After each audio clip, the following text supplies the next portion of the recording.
Hello friends, looking at current affairs for 8th April, the news items picked up from the Hindu newspaper are these 9. We'll look at them in detail.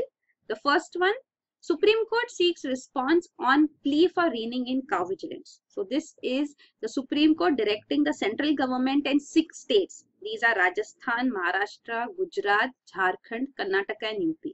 So they have to respond on a PIL which has come before the Supreme Court on declaring cow vigilance as extortionist. So there are atrocities meted out on Dalits and minority communities. So the recent incident is of Alwar violence in Rajasthan in which a man lost his life.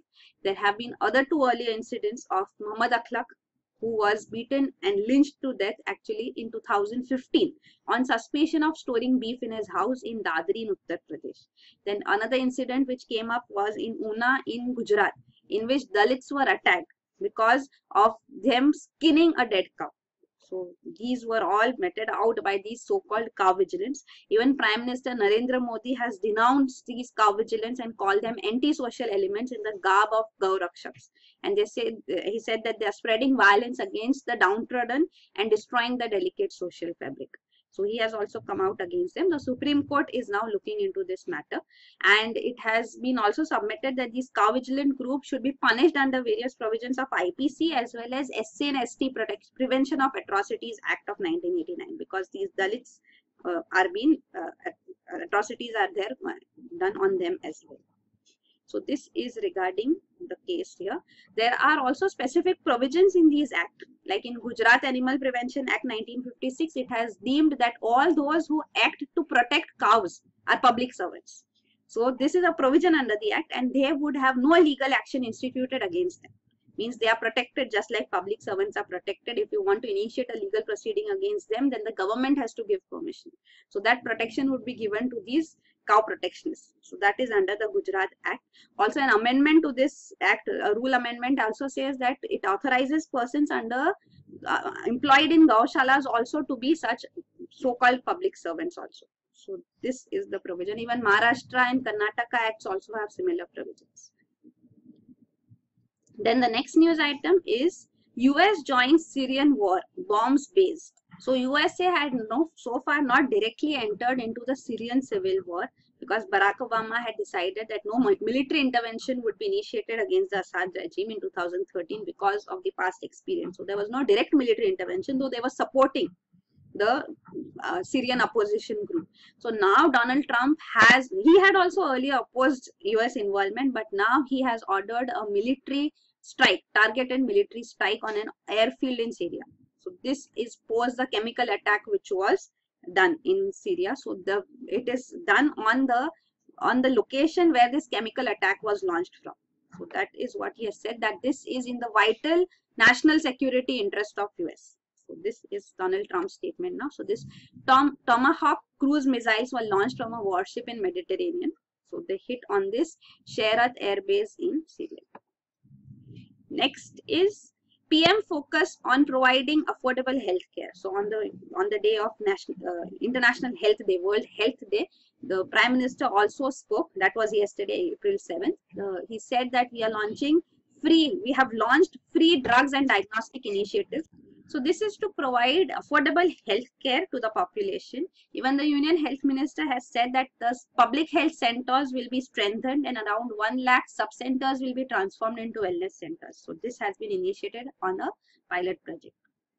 Next is High Court told to appoint independent public prosecutors in POSCO courts. So POSCO courts are Protection of Children from Sexual Offences Acts courts, special courts which are provided for in this act, that they have to be established. So the Supreme Court has now directed high courts to initiate steps even to appoint independent public prosecutors for these POXO courts. So that is a provision under this act. So that is being directed. Also the necessary infrastructure needs to be provided for these POXO courts, and they should have a child-friendly atmosphere that should be present here. So there are specific provisions under this act. It also says that there should be at least 1 special court in each district. So they have also not been constituted. There are only 604 special courts initiated by states in 675 districts in all. So this is POXO. It was enacted in 2012. It is for children under the age of 18 years, protecting them from sexual assault, harassment and pornography too. there are stringent punishments provided under this act. So this is a special law. Earlier too, of course, offenses, sexual offenses were tried, but there was no distinction between offenses against adults and children. So this is a specific act providing for stringent provisions for sexual offenses against children. So these are some of the provisions, procedures for special courts, how they should be in a child-friendly environment. So that is all detailed out here. Next is Ken-Betwa link hits green hurdle. So this Ken-Betwa river linking project is the first interlinking project which has got clearances also. So this is regarding the Ken and Betwa rivers, you can see here. So they flow through UP, you can see they both are tributaries of Yamuna river. Betwa you can see flows here. So this will take water from Ken river and it would be providing this deficient area here. Irrigation facilities will come forth in this region.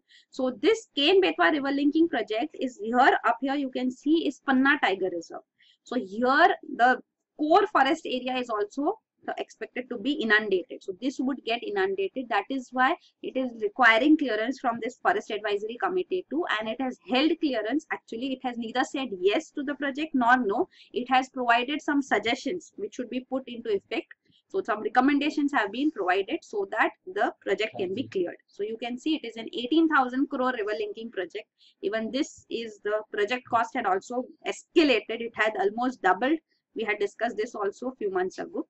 So this is the project. So what is the Forest Advisory Committee saying is that the tiger habitat, since it would be inundated, you can see 4,141 hectares of core forest region would be inundated. So that is why what needs to be done is that, and the Madhya Pradesh government has said that this 8,000 hectares of forest land would be acquired. So Central Water Ministry said it would acquire this land from the Madhya Pradesh government where forest could be revived. But the Forest Advisory Committee says that this compensation land which has been provided for, this land is fragmented, and fragmented land cannot be used for tiger conservation. So it needs to be land acquired, needs to be contagious. So to meaningfully revive forest that is part of tiger habitat, that is the necessity. So this is one point which it has put forth.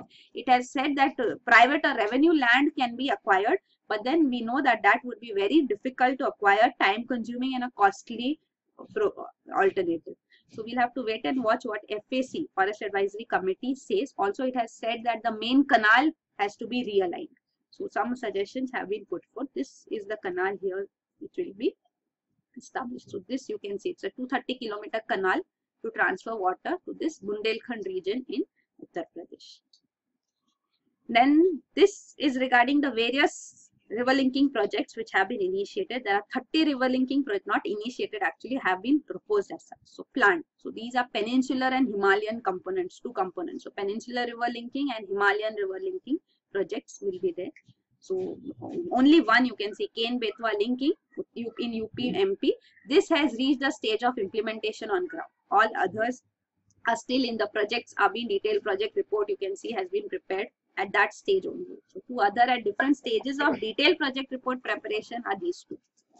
Then the next news item is 1.37 lakh crore tax evasion. So this is coming forth from law enforcement agencies that these many cases of tax evasion have been detected and criminal prosecution has been launched against many cases. So this is Central Board of Direct Taxes, CBDT, giving this statement. Also Enforcement Directorate has said that it has intensified its anti-money laundering action. So it has also registered cases, attached properties under even the Benami Prohibition Act. So Benami properties, these are properties which are not in the name of the actual person who is the holder of that property. So it may be in the name of a person who would deny that I am not aware of such a property too. So such properties are also attached. So such properties have also come forth. Even it can be a case that it is in the name of a person who does not have the financial capacity to acquire such huge properties. Like they may be in the name of the drivers of the actual person who has acquired that property. So such Benami prohibition laws are also there which have been put into effect. So Enforcement Directorate, this is the law enforcement agency, also the economic intelligence agency. So it enforces economic laws in the country, fights against economic crimes. So it is part of the Department of Revenue under Ministry of Finance, and it was originally established in 1956 as Enforcement Unit Then in next year, it was renamed as Enforcement Directorate. So it was for handling exchange control laws violations under Foreign Exchange Regulation Act. Even this FERA Act has now been replaced by FEMA, Foreign Exchange Management Act. So this is Enforcement Directorate. Next is turning cow dung into tableware. So this is Italy's shit museum. So this has converted cow dung into a tableware. So this, they are calling it murda cotta. So this is literally black cow dung. So this is a clay based earthenware. So it is mixed with clay, and this earthenware, like terracotta, the name has come from terracotta, the earthenware which was used in ancient times. So they have given this name. So cow dung, from that they are transforming it into methane. So bacterial action takes place on this cow dung, which converts everything organic into methane. Then methane is used to produce electricity, and the remaining part which is left is used to make this murda cotta. So this is regarding that. It has also won the Milan's Design Fair Prize. This is Italian initiative. Then next is study finds night owl gene variant. So this is a research in USA which has discovered that a gene, CRY1, this slows the internal biological clock if there is a variation in this. So a variation in CRY1 gene is responsible for this night owls. So that is called delayed sleep phase disorder. So such patients were examined, and this has found that a mutation here in CRY1 gene is resulting in this. Then next is the last news item. Google adds fact check to search results. So this is the Google's latest initiative which it has announced, that it will be having a fact checking tag associated to search results globally. So this will help in curbing spread of misinformation and fake news. So fake news has been quite often in the headlines. This was also responsible for altering election results. Even US presidential results, even those are said to have been altered significantly because of fake news doing the rounds. So news which are projected, which are actually fake, which results in altering the minds of the people, they have a different opinion then put in their minds, which cause of which even election results are affected. So this has come forth in US also, plus even in European nations, this has been prominently playing a role. So that is why these multinational groups, IT companies like Google and Facebook, they are working to check this. So this is the initiative taken by Google. So what would happen is, when you conduct a search on Google, the returns which will come, the results which will come, they will have this fact checking tag associated with them. So this will show whether the news is mostly true or false or whatever. So this will be done using the information coming from news organization and fact checking groups. So Google will work with these around more than 100 such organizations like BBC, Associated Press. So their conclusions will appear in such search results as tags. So then still there will be some discrepancies there too. So user will have to use his discretion, but Google says this will be much better than what is it presently, a step which it has taken boldly to fight fake news. Also, Facebook has recently added a new tool in newsfeed so that users can determine whether the shared stories are real or bogus. So such steps are being taken by these groupings now. So these are the news items. Thank you.